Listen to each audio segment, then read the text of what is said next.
Olá, gente. Estou com o Reginaldo Pinheiro, que é o vice-presidente do Sindicato APEOC. O sindicato hoje está visitando a cidade de Itapipoca e está movimentando aqui os professores para uma Assembleia Geral, né?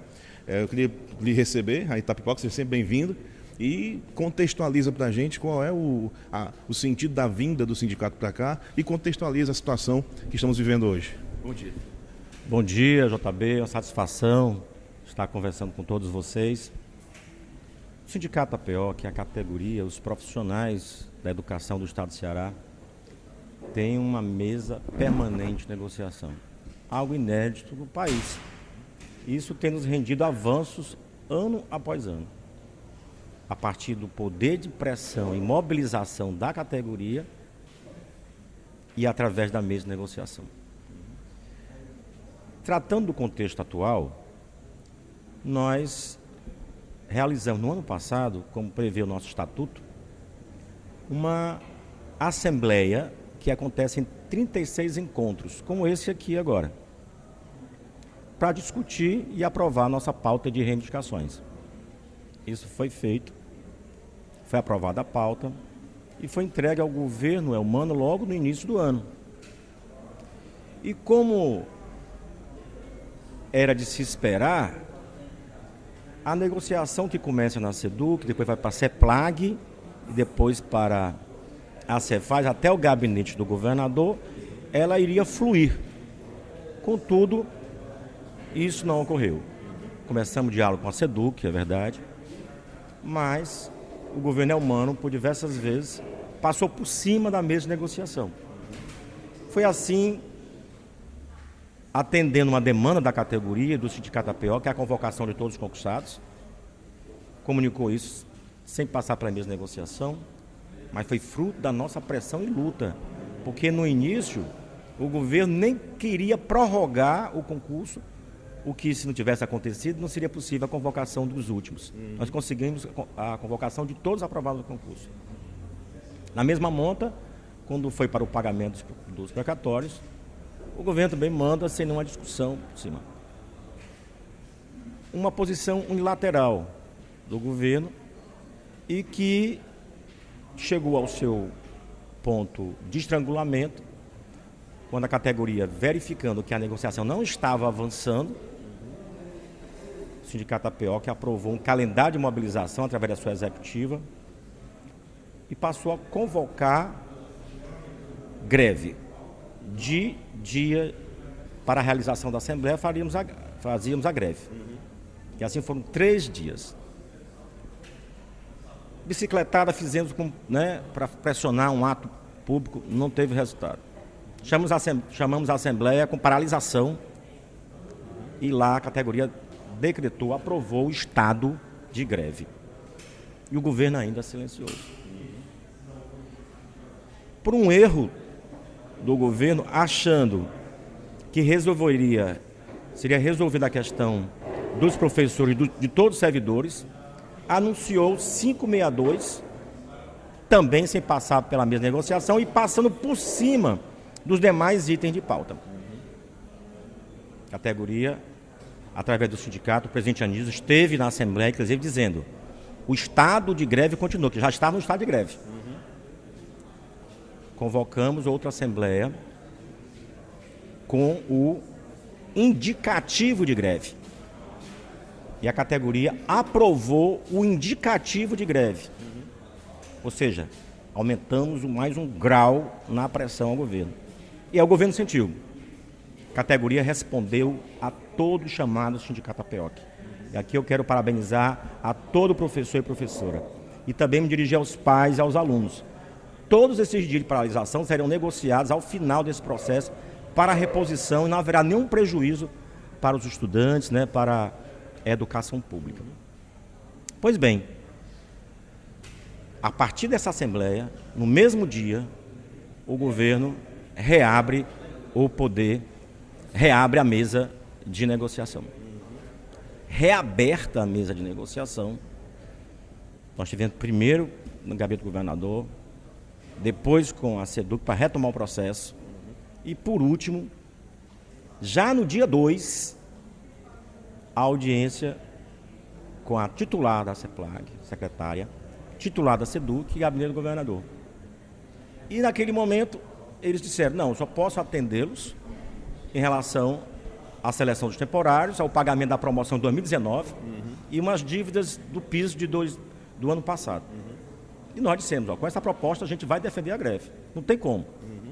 E depois de muitos tensionamentos, nós conquistamos, felizmente, a partir da pressão da categoria, da reabertura da mesa de negociação, uma proposta. E essa proposta, ela tem vários itens.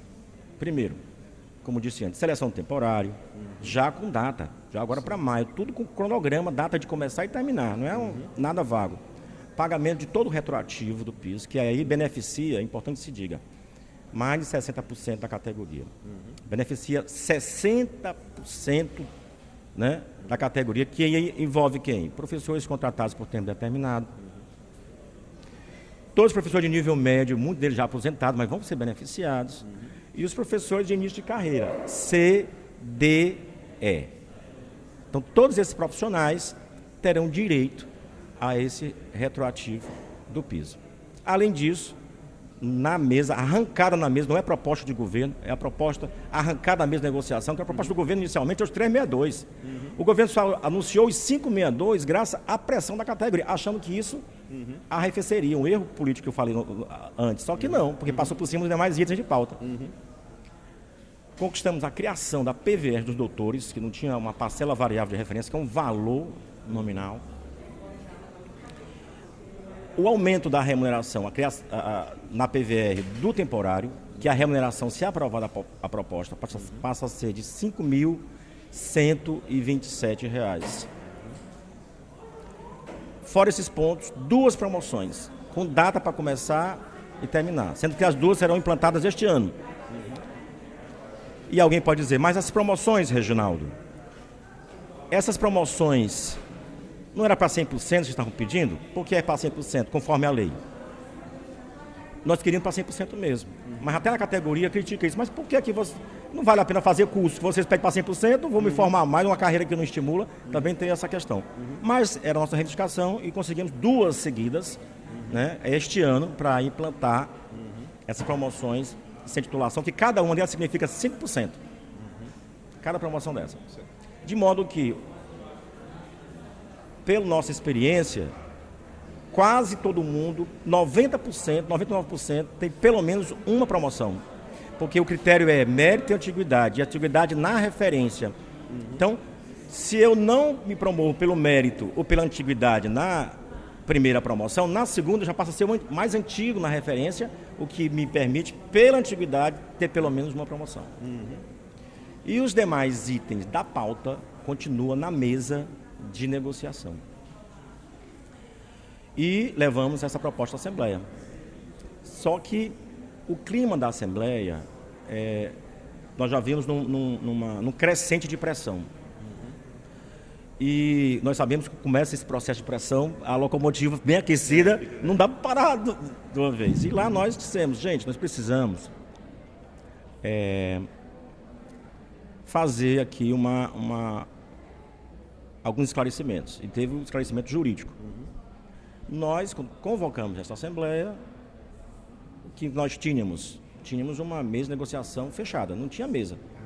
O governador quebrou a mesa quando anunciou os 562 por fora. Nossa pressão conseguiu reabrir a mesa e arrancar essa proposta. Portanto, votarmos aqui a greve seria absurdo, porque, primeiro, já nasceria ilegal. Porque uma das condições de deflagração de greve, todo mundo sabe, é esgotada a negociação. E nós tínhamos tanto a negociação, como também tínhamos o resultado que ninguém mais tinha. E num cenário em que o Estado encostou no limite prudencial da Lei de Responsabilidade Fiscal, num cenário que nós reivindicávamos que 90% fosse para pagar profissionais de educação do Fundeb. Com a negociação, encostamos a mais de 100% dos recursos do Fundeb só para pagar profissionais de educação. E o cenário de várias categorias em greve, decretada ilegalidade e sem nada na mão. Então, nós colocamos essa questão para a categoria e chamamos a discussão. Vamos discutir a proposta, aprovar ou não. mas um segmento bem radicalizado disse, não, queremos votar, é greve, é greve, é greve, é greve. E nós não colocamos em votação por questão de faltar o amparo legal. A condição objetiva da deflagração, que é ter frustrado a negociação. Sim. E, além disso, não era só conversa mole. Nós tínhamos um resultado com ata, com data marcada de várias reivindicações nossas atendidas. Ao todo, se somarmos, inclusive, com a questão da convocação dos concursados, que foi este ano, se somarmos com a questão da readequação da carreira dos servidores, foram 9 itens de pauta atendidos. E aí houve aquele problema de que uma pessoa tentou tirar o microfone do presidente, que ele estava encaminhando nesse sentido, e infelizmente, e aí muito tensionado, o segurança disse que foi cuspido na cara e o segurança empurrou uma professora que errou. E quem errou, todos serão responsabilizados, porque de outra ponta, nós tivemos atitudes que não representam o magistério cearense, do que ele é, né, do que ele foi, no que ele representa para o Brasil. Ou seja, agressões. Então nós repudiamos quem instiga, quem pratica e quem apoia a agressão. Seja ele de extrema esquerda, de extrema direita, de extremo de que for. A violência não justifica, de modo algum. Então, daí nós, enquanto direção eleita, convocamos, né, a Assembleia em todo o Estado e esse é um dos encontros de Assembleia. Isso acontece em todo o Ceará. 36 lugares. Agora mesmo, nesse horário, está acontecendo em 4 lugares. À tarde, mais 4. E assim até sexta, finalizando com Fortaleza às 15 horas. Então é um processo muito importante de diálogo com a base, de debate, fortalecendo a democracia sindical e ampliando esse debate para todo o estado do Ceará. Então tem sido muito bons os debates, com as divergências, com as convergências, né? Com um espírito aqui mais armado aqui e ali, a gente vai conversando, dialogando e tem sido um sucesso esses encontros de Assembleia, sobretudo por esse diálogo direto, que a gente já vem realizando, mas claro que no momento decisivo desse, a participação é muito expressiva. Então o somatório das decisões que acontecem em cada Assembleia dessa que vai dar o final em Fortaleza às 15 horas, sexta-feira, e vai dar o resultado da... Cada encontro desse, nós credenciamos e registramos quem votou. Quem votou não pode votar em Fortaleza, lógico, nem em outro encontro que ocorra por aqui, na região, né? Ou será todo. Só pode votar uma vez. E a quantidade de votos, segundo o estatuto, né? A maioria é que vence, se aprova ou não. Se não aprovar, nós temos aí 2 caminhos. Um é aprovar a proposta e continuar na luta. Na negociação. E na negociação. Outro é reprovar a proposta e continuar na luta. Então, é melhor você continuar na luta e na negociação com a proposta na mão, do que sem nada. Porque se rejeita a proposta, não há nenhum compromisso do governo e tem várias categorias querendo esse valor financeiro que foi comprometido com a nossa negociação, óbvio. Né? E o governo tem aí tensões, né, legítimas, de outras categorias ilegítimas, né, que vai atrás e tem direito de ir, olha, né? Então, a situação hoje do Estado é LRF, é um cenário objetivo, né? 100%. Nós avaliamos e a direção do sindicato está fazendo a defesa da proposta, não para se acomodar com ela, mas para continuar a luta, né? E a negociação, ou seja, a pressão vai continuar junto ao governo, né? A pressão vai continuar até a efetivação de toda a nossa pauta, e tem sido assim ao longo dos anos. Reginaldo, obrigado por conversar com a gente, então desejo aí um bom momento e que acabe em paz e com a categoria falando mais alto, né? Sem dúvida alguma, né? O sindicato é o representante da categoria. É importante dizer isso, o sindicato não representa só os sócios, né?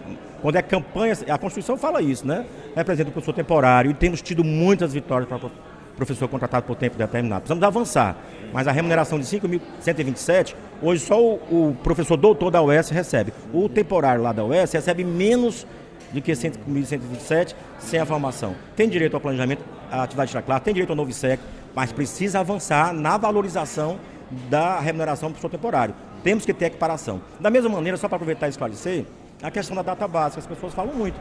E a database? Infelizmente, a database, que é uma lei, mas já é um entendimento já sedimentado pelo Supremo Tribunal Federal, que não é um imperativo legal, ou seja, não obriga o gestor a pagar. Se obrigasse, O que dizer de todos os sindicatos de servidores públicos federais, que são vários sindicatos, que não têm reajuste há mais de 6 anos, e por que eles não vão obter na justiça uma vitória nesse sentido? Um simples fato, porque a lei é uma referência, né? Mas o que tem garantido a vitória da categoria tem sido a unidade, né? A organização, a luta e a negociação qualificada. Bom, obrigado. Até a próxima. Até a próxima.